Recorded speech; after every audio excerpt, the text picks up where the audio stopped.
आज हम बात करने वाले हैं इम्यूनिटी के बारे में। कोविड के टाइम से इम्यूनिटी जो शब्द है वो बहुत ज़्यादा ही एक प्रचलन में आ गया है कि इम्यूनिटी बढ़ाए कैसे, इम्यूनिटी चीज़ क्या है, पूरी इसकी साइंस को लेके एक बार समझते हैं हम लोग। बहुत आसान शब्दों में, एक बिल्कुल जनरलाइज लैंग्वेज में हम इसे समझने की कोशिश करते हैं कि इम्यूनिटी आखिर है क्या और इसको कैसे हम इम्प्रूव कर सकते हैं। इम्यूनिटी अगर मेरी तरफ से समझेंगे तो मैं इम्यूनिटी को डायरेक्टली प्रोपोर्शनल, ये मैंने जो निशान लगाया है कि डायरेक्टली ये प्रोपोर्शनल है, किसके हम कह दें कि मोस्ट ऑफ दी केसेस में विटामिन सी, यानी कि आपके बॉडी के अंदर जो विटामिन सी का कंटेंट है वो बहुत ज़्यादा डिटरमाइनिंग फैक्टर होता है आपकी इम्यूनिटी को लेके कि आपकी इम्यूनिटी बुलेट प्रूफ होगी कि नहीं होगी अगर आपकी डाइट के अंदर विटामिन सी अच्छी अमाउंट के अंदर है। तो कैसे ये काम करता है वो पूरा मैं आपके सामने एक अच्छी सी रिसर्च करके मैं एक समरी लेके आई हूँ कि कैसे विटामिन सी है जो हमारी बॉडी के साथ में काम करता है। विटामिन सी क्या करता है फ्रेंड्स कि ये हमारी एंटीबॉडीज बूस्ट करता है। शरीर की एंटीबॉडीज क्या है, जैसे कि हमारी बी सेल्स, टी सेल्स। हम जानते हैं कि जैसे हमारा भारत का बॉर्डर है, वहाँ पे हमारे सैनिक खड़े हैं हमारी कंट्री को प्रोटेक्ट करने के लिए। सेम वैसे ही समझ लीजिए ये हमारे शरीर के सैनिक है जो कि प्रोटेक्ट कर रहे हैं हमारी बॉडी को। किसके अगेंस्ट में? पैथोजन के अगेंस्ट में, कि कोई भी हमारी बॉडी के अंदर कोई भी तरह का इन्फेक्शन नहीं हो, उसके अगेंस्ट हमारी बॉडी जो है वो कुछ एंटीबॉडीज प्रोड्यूस करती है हमारी बॉडी को प्रोटेक्ट करने के लिए।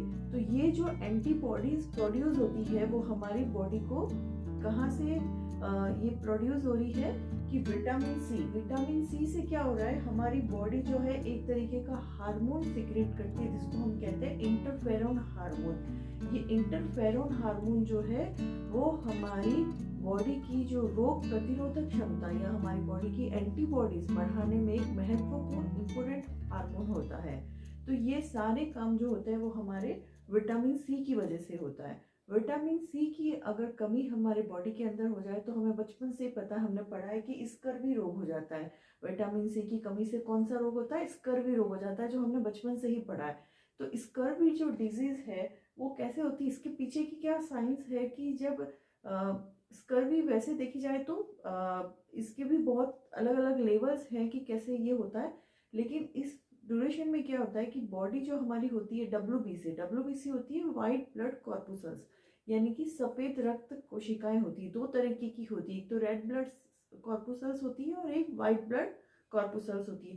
तो ये जो हमारी डब्ल्यूबीसी जो होती है ये क्या करती है कि हमारे बॉडी के अंदर जो पहले से विटामिन सी है उसको स्टोर करना शुरू करती है। तो हमारे शरीर की जो रेड ब्लड सेल्स हैं और जो दूसरी और कोशिकाएं हैं उनको नीड बढ़ जाती है, उनकी ज़रूरत जो है वो विटामिन सी के लिए और ज़्यादा बढ़ जाती है, क्योंकि डब्ल्यूबीसी ने उसको स्टोर किया है।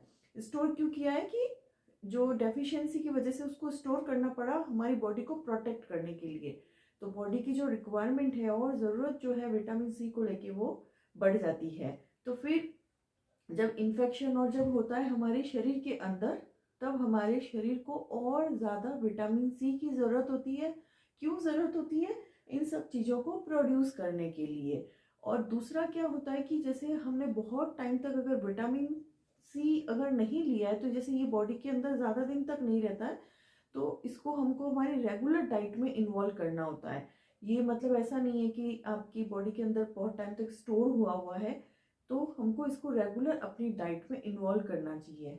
कौन सी हम डाइट लें कि ये जो विटामिन सी है वो हमारा उसको प्रॉपर हो जाए। एक तो हमारी रिक्वायरमेंट होनी चाहिए करीब अपन समझ लीजिए 180 to 200 मिलीग्राम पर डे हमारी डाइट को विटामिन सी जो है वो रिक्वायर्ड होता है। कौन सी चीज़ें होती है, जैसे ग्रीन लीफी वेजिटेबल्स हैं और कैप्सिकम, और सबसे अच्छा जो है वो सिट्रस फ्रूट्स जो होते हैं, they are rich of vitamin C. उनको हम अपनी रूटीन के अंदर इन्वॉल्व कर सकते हैं। एक हमें क्या अवॉइड करना चाहिए, सिंथेटिक विटामिन सी, जो कि हम जा रहे हैं आजकल जो टैबलेट्स हमें मिल रही है मार्केट के अंदर, तरह तरह की जो चीज़ें आ रही हैं विटामिन सी को लेके, एक्चुअली वो विटामिन सी नहीं होता है, वो एस्कॉर्बिक एसिड होता है। जो कि जो कॉर्न स्टार्च जो होता है ना, मक्की का जो आटा है जो है, उससे सिंथेसाइज करके वो बनाते हैं, जो हमें मार्केट में विटामिन सी के प्रोडक्ट्स के रूप में, चाहे कोई भी प्रोडक्ट आप देख लेंगे उसके कंटेंट में आप देखेंगे तो आपको एस्कॉर्बिक एसिड दिखेगा, जो कि कॉर्न स्टार्च से बना हुआ होता है। तो हमें जनरली उसको अवॉइड करना चाहिए, क्योंकि उससे हमारी बॉडी की वो रिक्वायरमेंट फुलफिल नहीं होगी, जो कि हमें नेचुरली जो सोर्सेज से विटामिन सी मिल रहा है वो फुलफिल उससे होगा। तो आपको विटामिन सी अवॉइड करना है, और हमारी डाइट के अंदर green leafy vegetables and citrus fruit, citrus के अंदर हमारा ऑरेंज है, लेमन है, ये सब हमें इन्वॉल्व करने हैं, तो जिससे हमारी जो रिक्वायरमेंट है वो फुलफिल हो जाए। तो होपफुली आपको वीडियो पसंद आया होगा, कुछ इन्फॉर्मेटिव लगा होगा, तो आप लाइक शेयर एंड सब्सक्राइब कीजिए।